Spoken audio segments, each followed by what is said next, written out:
భూబకాసురుడు వల్ల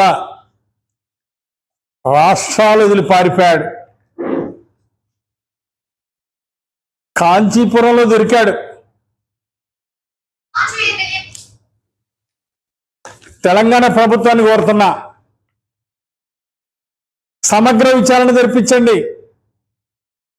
ఇలాంటి భూ కబ్జాలు గతంలో కూడా హైదరాబాద్లో చేశాడు. అక్రమ ఆస్తులు ఉన్నాయి హైదరాబాద్లో ఉన్నాయి, బెంగళూరులో ఉన్నాయి, వైజాగ్లో ఉన్నాయి, విజయవాడలో ఉన్నాయి, పల్నాడు జిల్లాలో ఉన్నాయి. అక్రమ ఆస్తులు బోల్డ్ ఉన్నాయి. భూ కబ్జాల చరిత్ర, అధికారాన్ని అడ్డం పెట్టుకొని 5 సంవత్సరాలు భూ కబ్జాలు, అడ్డొచ్చిన వాళ్ళ మీద అక్రమ కేసులు, చెయ్యని అరాచకాలు లేవు, చేయని దుర్మార్గాలు లేవు. ఈరోజు భూ మాఫియా డాన్ వల్ల తన స్వార్థ ప్రయోజనాల కోసం పేదలను బలి తీశాడు. ఈరోజు తెలంగాణ ప్రభుత్వాన్ని కోరుతున్నా, సమగ్ర విచారణ జరపాలని నేను డిమాండ్ చేస్తున్నా. తెలంగాణ ప్రభుత్వాన్ని మొత్తం కూడా కబ్జాలన్నీ, గతంలో కొన్నటువంటి అక్రమ ఆస్తులు, కబ్జాలు మొత్తం కూడా బయటికి తీయాల్సినటువంటి అవసరం ఉంది. తెలంగాణలో ఎన్ని చోట్ల కొన్నాడో అన్ని కూడా మొత్తం కూడా తవ్వి బయటికి తీయాల్సినటువంటి అవసరం ఉంది. దీని మీద సమగ్రమైన చర్యలు తీసుకొని ఎవరైతే పేద ప్రజలు నష్టపోయారో, ఈ భూ బకాసురుల దెబ్బకి నష్టపోయారో, అలాంటి వాళ్ళకి న్యాయం చేయాల్సినటువంటి అవసరం ఉంది.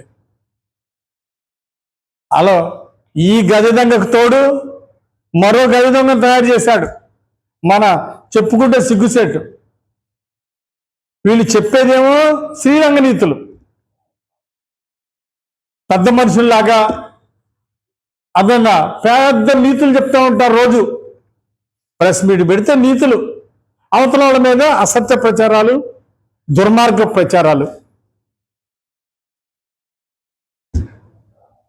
ఈయన తన సమీప బంధువు బొల్లా రమేష్, ఈపూరు మండలానికి చెందినటువంటి వ్యక్తిని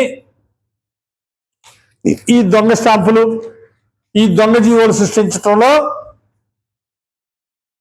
వాడుకోవడం జరిగింది. లాయర్ రాధాకృష్ణని, అలాగే బొల్లా రమేష్ని పూర్తి స్థాయిలో వాటాలు మాట్లాడుకొని ఈ దోపిడీలో భాగస్వామ్యం చేశారు. అన్నిటి మీద సమగ్ర విచారణ జరిపించాలని నేను ముఖ్యమంత్రి గారి దృష్టికి తీసుకెళ్తాను. అలాగే తెలంగాణ ప్రభుత్వం కూడా బాధ్యతాయుతంగా వ్యవహరించాలి. ఇలాంటి భూ బకాసుల మీద కఠినంగా చర్య తీసుకోవాలని చెప్పేసి నేను తెలంగాణ ప్రభుత్వాన్ని డిమాండ్ చేస్తున్నా.